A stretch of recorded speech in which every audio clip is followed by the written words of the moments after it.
Everybody wants some blast of magic, magic, magic, magic, magic, magic. Look up the magic in me. It's Wednesday here at Bob's Magic Emporium. That means it's time for another all-new Magician 101, the show for all magicians. We have a lot of great questions this week, so I'm going to go ahead and jump right into them. This is the most I think we've ever had, so let's just get right into them. I'm going to post your questions down below for next week. Future Magic 101 says, if you probably win the Magic Eat contest, can you do an unboxing video? 2 big smiley faces. All right. Yes, I will. But as of right now, 10:30 on March 3rd, that's 10:30 a.m., I'm currently in second place. Ryan Harding has 4 votes. 4 more votes than me. So, if, I don't know if I'm going to win. So, we'll see what happens. But if you have voted, thank you so much. Please, please, please, please, make a video for your channel saying, go vote for my friend 444RR. Give the video link out to your friends and to your family so they can vote for me because I really want to win this contest. And if you haven't voted, link to the video is down below. Please go vote. All right. So the Sleight of Magic wants to know, why did you pick the name 444RR? All right. This was actually a funny story. Back in the late 90s when the internet was really taking off, when we first got internet here, I made an account on Nick.com, Nickelodeon.com, and I tried a bunch of different names. They said all these usernames were taken that I tried. So they said, why don't you try this? And they had a name, 444DD, on there, and I was like, I like that name. So that's the name that I went with, 444DD, and that's been my name ever since, kind of. And then I just changed it to YouTube because I liked RR because it kind of rolled off the tongue a little bit better. And I love watching people trying to pronounce my name. They usually go 4RR, or they go 444R, or they go 44RR. It's funny. And then Zach always loves how I can say my name real fast and not mess up 444R. He's like, how do you say that fast? So, he tries to say it that fast. And he's like, 444. So it's pretty fun. So it's just from Nick.com. I kind of got the name there, but I changed the D's to R's. I don't know why. Don't ask me why. All right, the Magician PR says, thanks again, what camera do you use? All right, the camera I use is a Logitech HD web camera C310, and it's 720 compatibility for HD. The stand that I use used to be a microphone stand, but that broke. So now I'm using my Jill Effer suitcase table with my briefcase close-up table by JL on top of that, and then the camera sitting on top of that. I know that was going to be your next question, so I thought I'd answer that right now. And he says, where did you get the table hopping close-up mat? The one that you said on the collection video. All right, the table hopping close-up pad is really cool. This thing comes down in the back, so it makes like a little kind of pocket space to put cards or coins or Sharpies, and even in this little hole, invisible thread. You can buy this off of Elmwood Magic. I think a lot of other places, I know Penguin Magic sells these too. So just punch in table hopping close-up pad in the search box of your favorite magic dealer. Magic Geek doesn't sell these, though, I know that. But like Elmwood and other places, some other places sell these. The only thing, I don't use this anymore. I used this one time in one of my shows, and I said never again because of the fact that you have to actually ask the person at the table, oh, excuse me, let me put this down. And they have to move their drinks, and if they have appetizers, they have to move their appetizers. And it's like, it's not very practical because I don't like having people move their stuff out of the way. It's like I'm invading their table space to do magic already, and now they have to move all their stuff again. So I don't like using that. What I use now, if I have to use a table, if I do a trick that has to have a table, I will not put it on the restaurant table just because of the fact that the table could be wet. And if it's wet and you place stuff down, your props can get ruined. So if I have to have a table, I'll use the folding Harbin style table. This is nice because it folds up. The working surface is velour, but it folds up like this so that you can just carry it in one hand, which is nice when you're doing table hopping. Or what I usually do when I do restaurants, which isn't very often, but when I do restaurants, I'll usually just nowadays do tricks that don't require any putting of the props on tables. And if I have to like have a card selected and I have to put it somewhere, I'll say, you open up your hand and I'll place it on the spectator's hand. Most of the time. So, so I don't use this anymore, but if you think it's going to work for you, definitely get it. And it's really good, too, if you're doing a close-up show and, like, you're using a table, like your own table. This is nice because you can actually have a nice prop storage back here. So if you have it sit up here and you need to ditch something, like if you're doing a cups and ball routine, let's say, and you need to ditch one of those extra balls, you can throw it right inside of the, right inside of here. So it's really cool. And he also says, by the way, I'm a huge fan of yours. Thank you, Magician PR. Thank you for that. All right, Taylor Lunsford Magic. Before I get started, I do want to say thank you for making that video, Taylor. Taylor made a video of me saying, go vote for me in the contest. Thank you for that, Taylor. And so definitely go check that video out and make your own video, too, so I can get lots of votes in this contest. He wants to know, hey, Bob, what's your favorite trick? All right, I have 3 favorite tricks that bring me, I think, honestly, the most joy to perform. When I get ready to do these in a show, I always get so excited. My first one, well, actually, this is not going to be in any order, so I'm not saying this one's my first favorite or whatever, but one of my favorites is this guy right there, Mad Sponges. I love the Mad Sponges trick. I think when the bird comes out of the phone, that is so cool. It blows people's mind because they see the screen, the loading screen, the bird pops out, and it's like, and because they see this actual bird from the game. The only bad thing about the Mad Sponges, Magic Ink has now sold out of these. So I don't know. I was looking on Magic Ink and I saw that the Mad Sponges were out of stock. So I do not know if they're going to make any more, but maybe they will. So, and I know they had a lot of them in stock. This limited set of Mad Sponges ran for a while. So we'll see what happens. But definitely keep checking Magic Ink. If you didn't get a packet of Mad Sponges, go check that out. All right. And my other trick that I like is Forced Outcome by Chris Ballinger. Another really great trick, impromptu. You can do it with a borrowed deck of cards. I talk about it all the time, so I'm not going to go into a big spiel about that because you know how much I love the trick. And my other favorite trick is Flash by Chad Long with the USB flash drives. That's a great way to do the color changing knives routine, except you're not doing knives, you're doing USB flash drives. He says, Taylor Lunsford Magic also wants to know what's your top 3 favorite tricks? What's your top 3 tricks on your wish list right now? The number 1 trick is Mini Metamorphosis by Tenyo.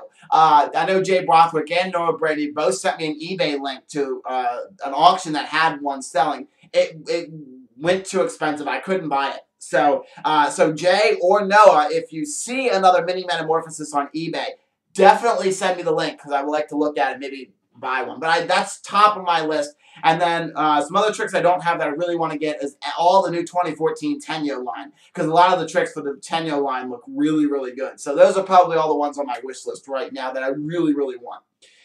And he also wants to know, Taylor says, what was the trick called in your Magic collection at the beginning, the one with the back of the deck changing from blue to red? Also, where can I get it? He's talking about this dude. So you've got a blue deck of cards. Oh, wait a minute. I'm sorry. This trick doesn't use a blue deck. It actually uses a red deck of cards. I'm so sorry about that. It uses a red deck. All right. So here's the backstory of the trick. I don't know the name of it. I'm sorry, Taylor. I couldn't find the name for you. But what this is the spectator will name a card. I got to look through this. Yeah, the spectator names a card. So let's say they say the Jack of Spades. So they say the Jack of Spades. There it is right there. And notice that the Jack of Spades is the only face-up card. It's the only face-up card in this deck. Let me bring that out. But the weird thing about the Jack of Spades, it's actually the only red-backed card in this entire blue back. So I don't know how that works. That's the trick. And you can also do it in reverse, too, where you can have the spectator name another card, and it would be, and it could be a red-backed card. But when I got this trick, Barry Taylor of Barry's Magic Shop said, you got to get this to go with it. If you're gonna do the trick, you got to get this. And it's a little thing that makes the deck change from red to blue or blue to red. So, really from blue to red. So I don't know the name of it. I'm sorry, but if I find it, I'll let you know. But it's a really great trick, though. And if anybody else knows the name of that, post it down below. And the next question comes from Mr. Tadpole221. Thanks yet again. Just wondering, what is the hardest trick to perform skill-wise? All right. The hardest trick to perform skill-wise is one that I don't own because I can't do the move. It's unshuffled. And that is a trick where you have to do the Pharaoh Shuffle 100 100% perfectly to do it. You have to be able to Pharaoh shuffle 100% perfectly. And what it is it's a deck of cards that says unshuffled written on it. You keep shuffling these cards, and unshuffled will be on there 4 times, then 2 times, then 1 time, and then the words unshuffle change to the spectator selected card. It's really, really cool. It looks cool, but you got to do the Pharaoh shuffle. The Pharaoh shuffle is the hardest move, in my opinion, in Magic. And another move would be anything that uses an Elmsley count. A lot of people have trouble with Elmsley counts, so that's another hard trick to do if it involves an Elmsley count. All right, and he also wants to know how do you manage your audience if they do something you don't want them to do, like in ACR, and you do a DL and give them a different card than you showed them, and they want to look at it, but it's for later reveal. Thanks again, with a really awesome smiley face. I don't know how you got that smiley face on YouTube, but that's really cool. All right, ARC is ambitious card routine. You can actually say that. That's fine, but a DL, you don't want to say what that is. Anyways, for the ambitious card routine, something like that. One thing that I like to do is if you're gonna give them a different card than what you show, and you don't want them to just look at it, what I will usually do, and I wish I do have a deck of cards over here. Is this set up to do something? Well, whatever. I do have one card in here. Here we go. So you have a card, and what I'll normally do is I'll normally say, all right, I'm going to hand you this card. Now, this is going to be the card. Let's say you showed them an ace of clubs, but you really give them the king of spades. What I'll normally do is I'll say, okay, hold out your hand. We're going to place the card right down your hand. Place your other hand on top. What that does is that way you can place it on top, and they've sandwiched the card. So now there's no way they can look at it without them taking their hand off and turning the card over. Also, you can also just give it to them and say, do not look at this card yet, because I'm going to do one other thing. When I do 2-card Monty, which is what David Blaine did on the street, one of his Street Magic specials, when he has the 2 queens and he switches them to 2 aces, normally when I do that trick, I'll say, all right, now, don't look at that. Now, the trick will not work if you don't follow directions perfectly. So you got to make sure you listen to my directions very carefully, or the trick won't work. Don't turn this over until I tell you. And I will emphasize that. Don't turn this over. As I said in the previous Magician 101, you are the storyteller in your magic. You're telling the story. So if you tell them don't do something, they're going to have to listen to you. Now, you get that 1 or 2 spectators who just don't want to listen and want to cause trouble and be a heckler. They're going to turn it over no matter what. And if you place it in their hand, they're still going to turn it over if they're going to be a heckler or whatever. But you get the normal, regular spectators, they're going to listen to what you have to say. If you say, don't turn the card over, 9 times out of 10, they're not going to turn it over. Another thing I like to do is if I'm using a table, I'll take the card and I'll say, like in some of my magic videos, when I don't have an assistant, I'll usually lift up my corner and I'll say, let's place the card right here. And I'll leave it there and I'll say, well, look at that card in just a moment. And that way, they're not tempted to touch it. Or sometimes if I have the end of my mat like out here, I'll say, we'll place that card right there. Don't touch it yet, we'll look at it in a moment. And normally if you say don't touch it, the spectator won't touch it. But hopefully that answers your question. If you have any more questions about that, definitely re-ask. And I'll answer it in more detail. All right.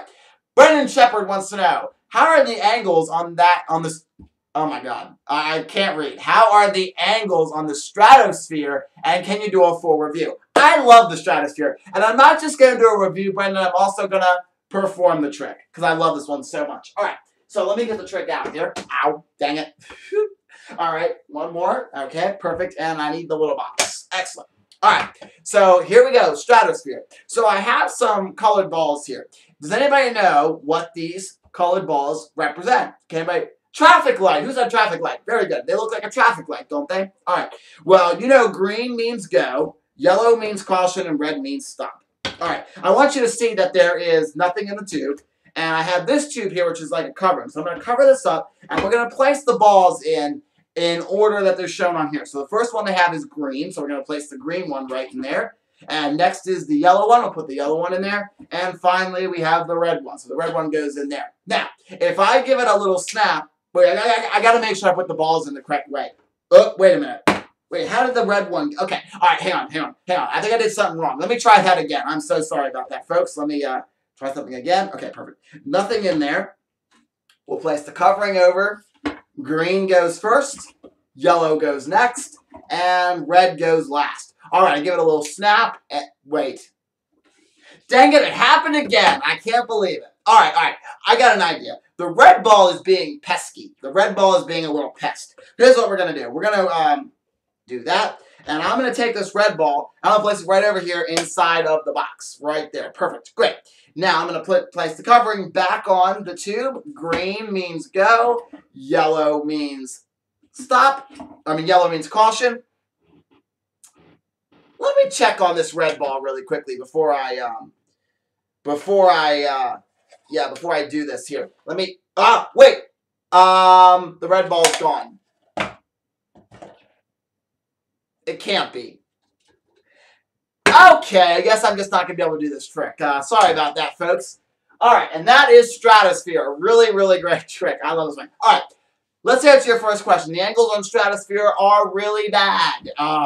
The only thing you can't do is if you do the box ending. Not all Stratospheres come with the Joker box. There are some that come with just the tube, the balls, and this little covering. Some don't come with the box. The more expensive ones will come with the box. Now, the thing about the Stratosphere trick is when you do the box part, that's the only part of the trick that's bad. Unless someone is standing right over you, like looking down, then the angles are terrible no matter what. But nobody in your magic show, you're not going to be performing like on the floor and somebody's standing over you. You shouldn't be anyways. But the only part of the box is the problem because, you know, when you do the reveal of the box, you may... yeah, okay, I don't want to flash the secret. But they're going to be able to see the secret if they're standing to the sides or behind you. So just keep that in mind when you're doing the Stratosphere. But if nobody's behind you, like if you're doing a birthday show and you're against a wall, Stratosphere is a great trick. The only thing is, it's very hard to come up with pattern for this trick. Especially if you use the Joker box as the ending, because of the fact that with the ending, it's kind of like, why would the ball there? But it's a really great trick, and it's a staple at kids' parties. A lot of kids magicians use the Stratosphere trick, and it's a really great trick, but it's very expensive. It's like $70-80 for the Stratosphere, so unless you maybe get it on eBay for a cheap price. But I got mine on a cheap price at a magic auction, and I got this for 40. Was it 40 or 20? I think it was 40 bucks. I got this for 40. That's what it... No. Yeah, I got this for 40. My multiplying bottle set I got for 40. And then the thing I keep up there, let me see if I can get it down. These blooming flowers I got for 40 as well. This Botswana is usually like 210 bucks normally. So I got it used, but still, great price for that. So let me... Uh-oh. It's stuck on my rubber chicken. That's not something you hear every day. All right, so definitely get the Stratosphere trick if you're thinking about getting it, because it's a really great staple at kids' magic. All right, and finally, Jay Brothwick has the final questions. This show is long this week. Jay Brothwick wants to know, hey, Nate, first of all, thank you, Jay, for picking me as the winner of the MAD Studios contest. I got my prizes. The unboxing video was yesterday. Go check that out if you didn't see it. I got some really cool prizes. All right, Jay Brothwick wants to know, hey, mate, what do you think of the substitution trunk, sub-trunk? The sub-trunk's a great trick. Another name is Metamorphosis for the trick. It's Houdini's Metamorphosis trick where you put a volunteer in the, you put a assistant. Wow, all the registers went to zero there for a minute. You put an assistant in the box. Normally, or sometimes the magician goes in the box. It depends on... the magician's style, but sometimes an assistant goes in, sometimes normally the assistant goes in first, and then they're usually shackled with like handcuffs or something like that, thrown in a mail bag or something, and then the magician goes up on top of the box, lifts up this giant curtain once, twice, and on the third time they lower it down, and the spectator and the magician have switched places. Now the assistant and the magician have switched places. The assistant's now on top of the box. The magician's inside of the box. The only thing is, I have not seen these for sale on like magic websites. Normally they have plans for you to build your own, but they don't have like an actual pre-made trunk ready to go. I've seen some on eBay a couple times before. But it's a very expensive trick when you actually get one that's pre-made. They go to about thousands of dollars to get them pre-made. But you can make your own with plans you can get for about 20 bucks on a lot of magic websites sell the plans. So, but it's a really great trick though. I've seen a lot of magicians do the sub-trunk, and it's a great trick if you do stage work. If you do stage work and big illusions, you got to add it to your show. I have seen magicians put their own spin on this trick where the magician is not in the box and he's off on another part of the stage. I've seen it where I saw a video. I think it was two brothers doing the trick and two sisters. So it was like two brothers, two sisters, and the magician, the actual magician, was the older brother went in the box. No, the younger brother. That's what the younger brother went in the box, and he switched places with the magician. But instead of the magician being in the box, he was in another part of the audience. He was like in the back of the audience, and then the two sisters were in the box. So the box was empty. With the younger brother went in, and then switched places with the magician. Instead of the magician being in the box, it was two sisters. So a lot of people put their own spin on it. And speaking of putting their own spin on it, go check out Hunter Mac Magic's video that he posted. Not the latest one, but it was the one before that when he did the substitution trunk. He did one to a Christian theme, and it was really a good video. So go check that out. And Jay Brothwick wants to know Boulevard 54 trick by Bazar de Manga. I'm sure I butchered that name. The Boulevard 54 looks really, really, really cool. What it is, it's like a book test where you have the spectator choose a word from a book, and then the magician tells you the word, but they have a glass that's been sitting there as well. You put the glass on the book, and the glass explodes. It looks really cool. Not something I would probably add to my show, but it looks really cool. Maybe if you did like a TV show or something, would be really cool for TV magic. And Jay Brothwick's final question: Operation Repo magic visible dice penetration. Thanks, mate. All right, so the Magic Repo, the original Repo magic visible dice presentation. Try saying that 4 times fast. That is a trick where you have a box, somewhat similar to Zigzag Rocky, and you put a die inside of a box, and you put these little, like, blades, I don't think they're really blades, in the box, and you see the die go through each blade one at a time. It visually penetrates through each blade. Not something I would add to my show, and I couldn't even find it online. I found it on eBay, but I couldn't find it on a magic website, so you can't even really buy it because they've discontinued the trick, and it's like thousands of dollars. It's like hundreds of dollars to get it too. So I wouldn't add it to my show, but it looks really cool if you have the money to get it. I think it looks really cool. I don't see any video demos online of it though, so I'm not sure really kind of like what it actually does or how it actually looks, but from the description of it, it sounds really cool. So if you have the money, get it. Alright, that's going to be this week's Magician 101. That was a lot of questions. I need to go drink like a gallon of water now to get my voice back now because it's getting ready to go away, I think. But thank you guys so much for all the wonderful questions. Post your questions down below for next week. I'll give them an answer. And remember to vote for me in Magic Geek's video contest. I'll see you next time. I pour it right inside of here. And notice that the milk... Of course, you get the 2 tubes, and you get a certain amount of bottles. Let me grab one of the bottles. Series on my channel where every single Friday I'll be uploading a brand new video in which I'll teach you how to do an easy magic trick